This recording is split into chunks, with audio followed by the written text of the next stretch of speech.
राजस्थान की राजनीति में सालों से एक ही रिवाज चला आ रहा है, एक बार बीजेपी और एक बार कांग्रेस। लेकिन हमारी अपनी साप्ताहिक रॉयल पत्रिका की इस बेहद चौंकाने वाली रिपोर्ट को देखिए, जिसने प्रदेश के दोनों बड़े राजनीतिक दलों की रातों की नींद उड़ा दी है।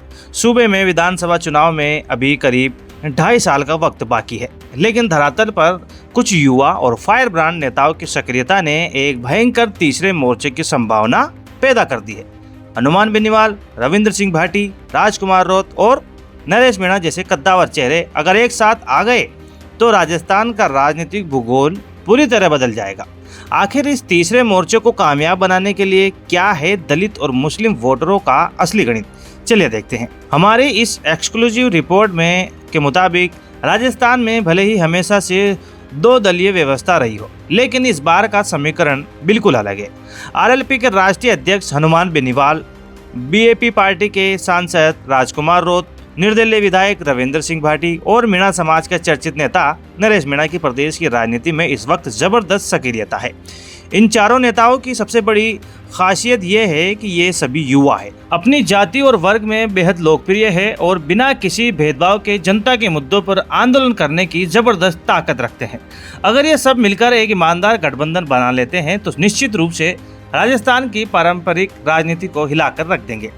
दोस्तों, पहले भी राजस्थान में तीसरे मोर्चे की कोशिश हुई है, लेकिन पर्याप्त सफलता नहीं मिल पाई।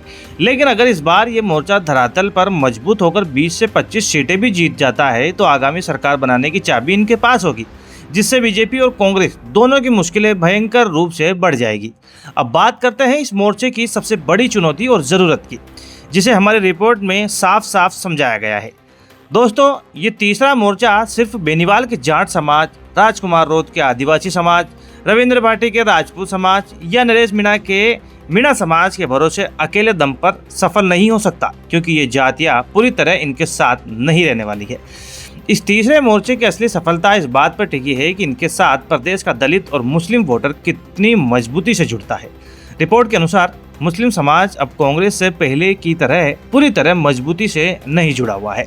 अगर ये मोर्चा सही रणनीति बनाकर थोड़ी मेहनत करे तो चंद्रशेखर आजाद की आजाद समाज पार्टी, बसपा, एआईएमआईएम और एसडीपीआई के सहारे दलित और मुस्लिम वोटरों को अपने पाले में ला सकता है, जो राजस्थान की सत्ता का पासा पलटने में पूरी तरह से सक्षम है। तो दोस्तों, हमारी रॉयल पत्रिका, साप्ताहिक रॉयल पत्रिका की इस ग्राउंड रिपोर्ट ने साफ कर दिया है कि राजस्थान में तीसरे मोर्चे की चिंगारी सुलग चुकी है। बस देखना यह है कि ये दिग्गज नेता आपसी मतभेदों को बुलाकर एक मजबूत गठबंधन बना पाते हैं या फिर नहीं। राजस्थान में इस उभरते हुए तीसरे मोर्चे और युवा नेताओं की इस जुगलबंदी पर आपकी अपनी क्या बेबाक राय है? क्या ये मोर्चा बीजेपी कांग्रेस का सुपड़ा साफ कर पाएगा? कमेंट बॉक्स में अपनी बात जरूर बताइएगा। राजस्थान की राजनीति से जुड़े हर एक्सप्लेनेशन के लिए सब्सक्राइब करें हमारा चैनल रॉयल पत्रिका। जय हिंद।